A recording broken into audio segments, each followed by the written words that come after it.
Hi, this is my review of Era Survival, Tales of the Outlands. Tales of the Outlands is a source book, I guess you could say, for the Era Survival role-playing game. If you haven't seen my review of Era Survival, check out the links in the description below. I'm going to put the reviews that I have brought out so far for Era Survival. Tales of the Outlands consists of 3 parts basically. You have the background information for the horrors that you can find in the Outlands through stories and fiction.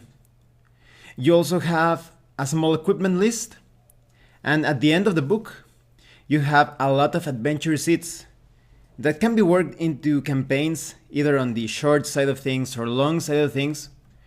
There's a lot of ways in which you can use information in the adventure seeds to suit an existing campaign or to create or start a new campaign. Now, let's talk about the quality of the PDF.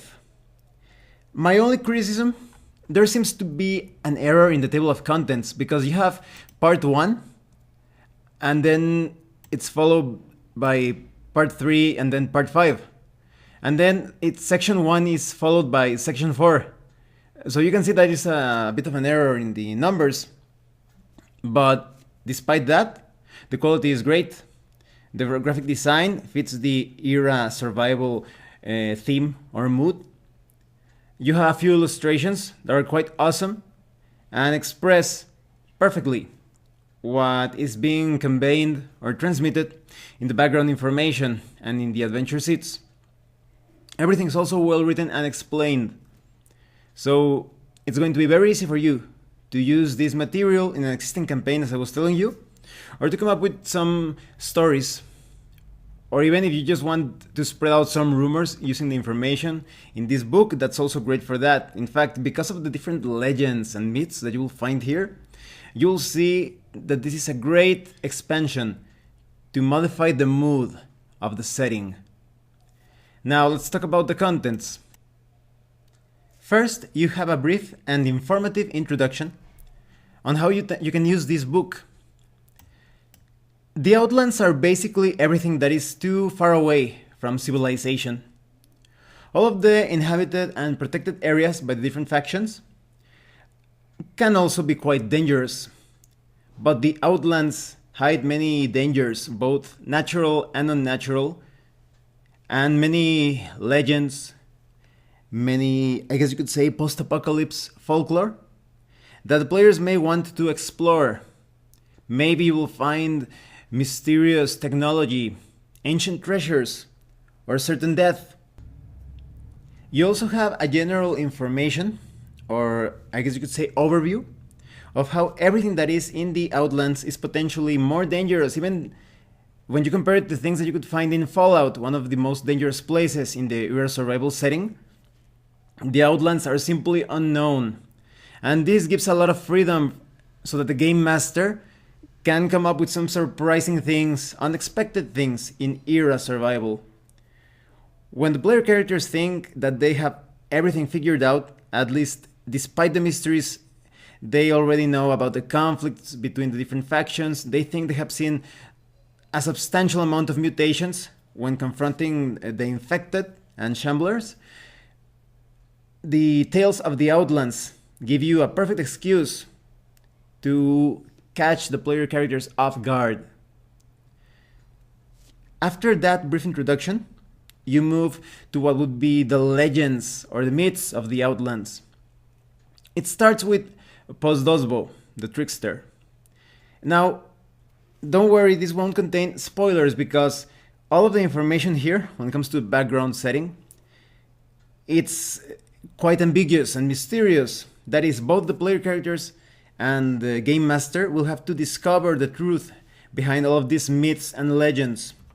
So what you are about to hear is what an inhabitant of Gaia normally hears about these mysteries and enigmas of this post-apocalyptic world. Pozdozbo the trickster is quite bizarre. He's basically a giant floating head. They do not know if it's some sort of deity or some alien, or maybe it's just a delusion caused by the infection, by the toxicity and contamination in the air, or by the parasites. Postdosbo could be anything, but one thing is certain: he holds some sort of power. Some consider him to be beyond what you would expect of a normal deity in these broken times. Postdosbo is called a trickster because he never discloses anything that is real about him, at least in the sense that you do not know if he has good or bad intentions or both, or how much he is responsible for the existence of different phenomena in Gaia. This gigantic head sometimes could offer salvation, other times damnation. You could take the sick to see if he is able to heal them. You could go towards him to look for treasures and glory. Maybe he holds some knowledge that you need. But many of the stories concerning the encounters with Postdosbo end up in tragedy. But there are still those rumors that maybe Postdosbo will actually grant you a boon or some gift, and you will be blessed in these accursed times of era survival. Then we have the Bloodied Matron. This is probably my favorite story of the Tales of the Outlands because it's so creepy. It portrays the infected as some sort of potential boogeyman. This matron was once human. She had a small house where she educated children. However, the town where she lived was attacked by an army of mutants. The mutants killed all of the children, and she became insane and infected during the attack. She became a mutant herself. So she started killing all of those mutants, fueled by her rage and grief. And then things become quite murky or muddy. You do not know what exactly happened after that. Some say that this bloody matron became a source of evil, of a threat against humanity. In fact, maybe some of the nihilists in the era survival setting could consider her to be like a blessed figure because she basically is hunting for newborns and for children and for pregnant women. She's always on the hunt trying to kill them, so she is a great threat. This is under her guise of the Lady of Mercy. So the nihilists think that as she's trying to destroy everything, she's some sort of figure of salvation. So this is a great antagonist and a boogeyman, as I was telling you. Maybe she's prowling and constantly on the move, trying to destroy what little civilization has been brought or rebuilt in Gaia. And on the other hand, this matron is just like a wanderer. Some say that she still looks human at times, that she can control her mutation, but she is quite a tragic and lethal figure because her breath can turn other people into infected, or rather shamblers. So even if they wanted to give her shelter or help her in some way, even if she didn't have evil intentions, and that is yet to be discovered or revealed, her own breath is constantly contaminating the area around them. So you will risk becoming a shambler yourself if you approach this strange creature.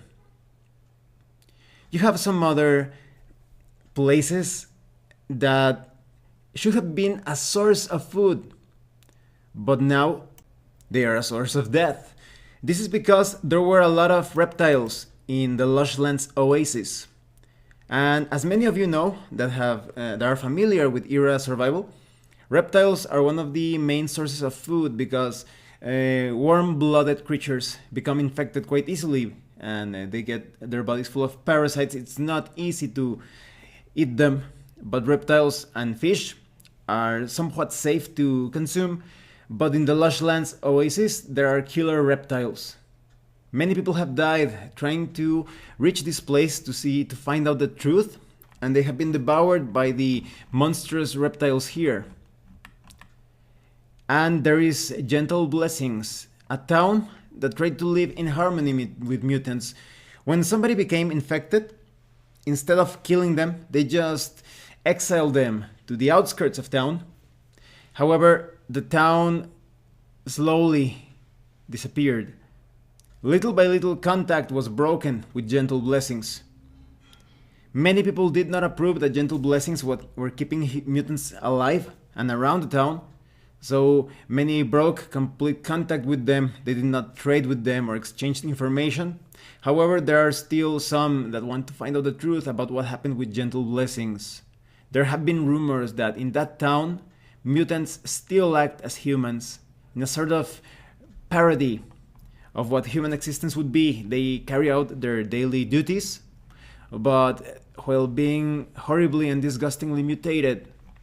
Maybe they are actually still human and they have some good in them, but maybe it's all some sort of facade or trickery to draw people into gentle blessings for some more nefarious purpose. Tales of the Outlands also contains a small fragment of fiction, giving you a good idea of the psychological, I guess you could say, chagrin or conflict that a member of the Defenders have to go through. Because the Defenders are a faction that seeks to protect those that are threatened by mutations, by the Shamblers, but also by other more violent factions. It's not easy to keep hope in these bleak times, so you can see how a member of the Defenders struggles against this notion.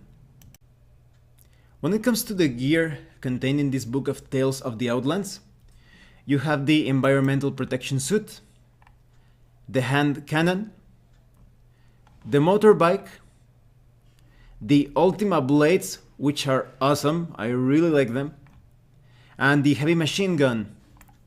This is great to use right away, that is all of this new equipment, but it also serves as inspiration.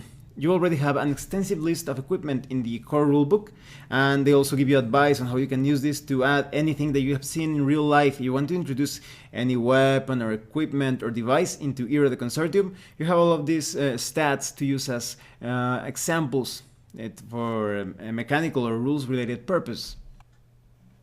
When it comes to the adventure seats, each of these platforms for campaigns or for one-shots even, gives you the number of sessions that each adventure seed could take to complete or to unravel the mystery as presented in the different titles, like for example The Wanderer, The Taming of the Wilds, The Smash and Grab, The Salvager in Need, The Legend of Pozdosbo, Tenuous Blessings, and A New Start. All of these adventure seeds work the myths and legends and background information presented at the beginning of the book into a complete campaign framework if you want to handle it like that, but it's also great if you want to, for example, introduce someone to Era Survival. You could use any of these seats as one-shots. It's very easy to tweak and modify all of their different parts. So you have all the information on how the player characters are introduced to the different legends, how the conflicts are presented, and how they can solve the problems. Or if you want to handle things more tragically, I can see how it's quite easy for you to take these adventure seeds and combine it with other things that you have seen in the Core Rulebook, other factions and conflicts that you have seen in the background of Era Survival, and come up with some exciting and very dangerous campaigns. So it fits any theme, any mood that you want to handle within Era Survival. Even if some radical changes have happened in the setting, in your own game, it's very easy to work these adventure seeds into that. So let me tell you what I think of Tales of the Outlands.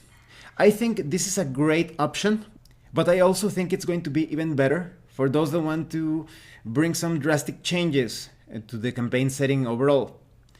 With all of those supernatural or seemingly supernatural things like Pozdosbo, you could take Era Survival in a more science fantasy sort of way, or weird horror as well.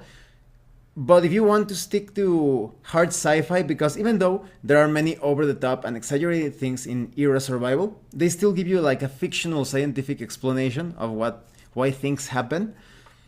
So if you wanted Pozdosbo to have a more chemical, I guess you could say, or even a rational explanation, as I was telling you, maybe it's sort of like a delusion or some sort of false image that appears because your brain is being affected by the parasites or some sort of other substance, and everything that happens that are supposedly miracles or supernatural things related to Pozdosbo could also have some sort of other explanation.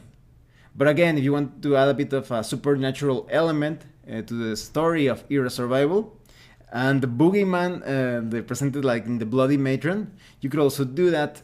You could give any explanation that you can think of that fits your campaign.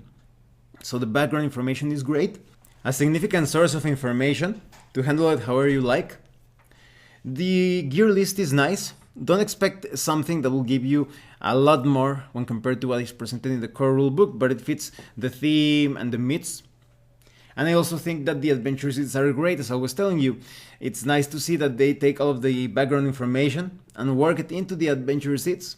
And even though if you think something was lacking, maybe there's a part of a myth related to Post-Dosbo or the Oasis that you think, oh, that I want to explore that a bit more, or add some other original ideas, it's quite easy to modify or tweak the adventure seeds to suit your own needs.